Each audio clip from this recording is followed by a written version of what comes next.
Rusiyalı şoumen Maksim Galkinin xanımı xalq artisti Alla Pugaçova ilə bağlı paylaşım edib. Axşam.az xəbər verir ki, o Kipirdə sahil kənarında çəkilmiş fotosunu izləyiciləri ilə bölüşüb. Şəkildə Pugaçovanın əlində əsa tutması diqqət çəkib. Qeyd edək ki, müğənninin bir neçə gün əvvəl 77 yaşı tamam olub.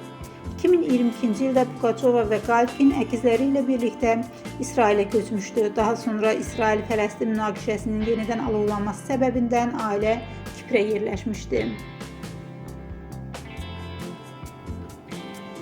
Türkiyəli məşhur müğənni Bülent Ersoy 74 yaşında küçədə köməkçilərinin nəzarəti altında görüntülənib. Sənətçi addımlayarkən ətrafındakı şəxslərin dəstəyi ilə hərəkət edib. Yayılan görüntülər sosial şəbəkələrdə müzakirə yaradıb.